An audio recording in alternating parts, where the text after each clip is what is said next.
पर वो बूढ़ा आदमी अब भी गुस्से में था। वो पलटकर विजय को दोबारा से डांटने लगा। तुम्हें पता है मैं कब से तुम्हारा इंतजार कर रहा था? हाँ? क्या?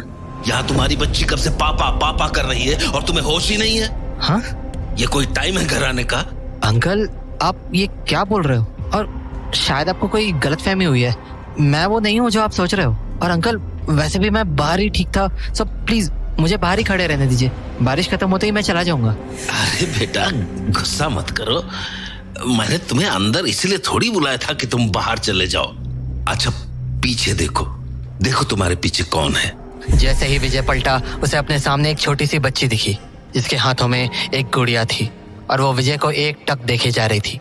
इससे पहले विजय कुछ बोलता, उसने कहा, पापा, आप इतने देर से क्यों आई? जाओ, मैं आपसे बात नहीं करूंगी। उस बच्ची के मुंह से पापा सुनकर तो विजय का दिमाग घूम गया था। उसे समझ ही नहीं आ रहा था कि ये सब हो क्या रहा था। वो ये सब सोच ही रहा था कि वो बूढ़ा आदमी विजय के बेहद करीब आकर बोला, अपनी बेटे की बात का जवाब तो दे दो, क्या हुआ है तुम्हें? उस बूढ़े आदमी की बात सुनते ही विजय झुंझला कर बोला, अरे क्या बेटी बेटी लगा रखा है आपने? मैंने अपनी पूरी जिंदगी में ना तो आपको कभी देखा है ना इस बच्ची को। प्लीज ये फालतू बातें मेरे साथ मत कीजिए और मुझे जाने दीजिए। विजय ने इतना कहा ही था कि कमरे का दरवाजा जोर से बंद हो गया। और तो और वो बच्ची भी अब वहां नहीं खड़ी थी। पर इससे पहले विजय कुछ सोच पाता, उसे उस बूढ़े आदमी की आवाज दोबारा से आई और इस बार आवाज बहुत ज्यादा भयानक थी। तुमने ये अच्छा नहीं किया, बिल्कुल अच्छा नहीं किया, बिल्कुल। अपनी बेटी के साथ तुम्हें ऐसा नहीं करना चाहिए था। डर के मारे जब विजय उस बूढ़े आदमी की तरफ मुड़ा तो सामने का नजारा देखकर उसके होश उड़ गए। वो बूढ़ा आदमी तो उसके सामने ही खड़ा था, पर वो बच्ची उसके ठीक पीछे छत की कड़ी से किसी लाश की तरह झूल रही थी।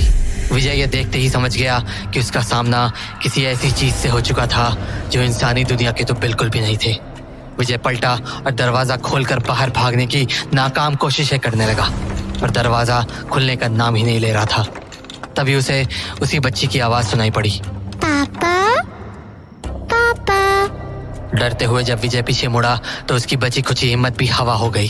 वो बूढ़ा आदमी अब वहां से गायब हो चुका था और उस रस्सी से लटकती बच्ची ने अपनी आंखें खोल रखी थी और वो एक टक विजय को मुस्कुराते हुए देखी जा रही थी। पापा, अब मैं आपको कहीं नहीं जाने दूंगी। अब आप हमेशा यही रहोगी मेरे पास।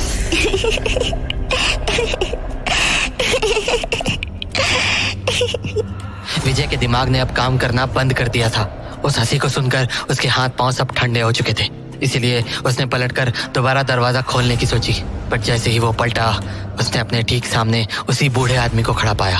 पर इस बार शायद वो अपने असली रूप में आ गया था।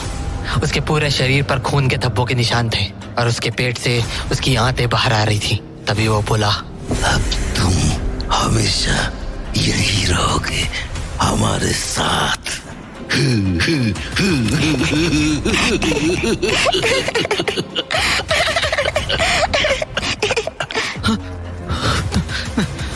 नहीं, नहीं। विजय की आंखें अब भारी होने लगी थी। वह समझ चुका था कि अब उसका बचना नामुमकिन था। पर जैसे ही उसके सामने खड़े बूढ़े आदमी ने अपने हाथ से विजय को पकड़ना चाहा, एक तेज बिजली की आवाज हुई और विजय की आंखों के सामने अंधेरा छा गया। विजय की जब आंख खुली तो उसने देखा कि वो जमीन पर गिरा हुआ था और बारिश बंद होने के साथ साथ सुबह भी हो चुकी थी।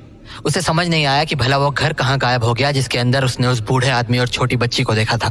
और तो और उसे ठीक से याद भी नहीं था कि कल रात उसके साथ आखिर हुआ क्या था। तभी उसे अपने पास जमीन पर गिरा हुआ हनुमान जी का लॉकेट दिखा, वही लॉकेट जो उसे गार्ड भैया ने दिया था। उस लॉकेट को देखने के बाद विजय के सामने सब कुछ साफ हो गया। वो समझ गया कि पिछली रात उसका सामना प्रेतों से हुआ था और वो उनसे इसलिए बचकर निकल पाया क्योंकि उसके पास हनुमान जी का ये लॉकेट था। उसने उस लॉकेट को माथे से लगाया और अपनी जेब में रखकर वहां से निकल गया। लेकिन इस हादसे के बाद विजय एक बात तो अच्छे से समझ गया था कि भूत प्रेत जरूर होते हैं और वो इंसानों को कभी भी नुकसान पहुंचा सकते हैं, पर जिनके साथ बजरंग बली का आशीर्वाद होता है उनका वो बाल भी बांका नहीं कर सकते, क्योंकि भूत पिशाच निकट ना आवे, महावीर जब नाम सुनावे।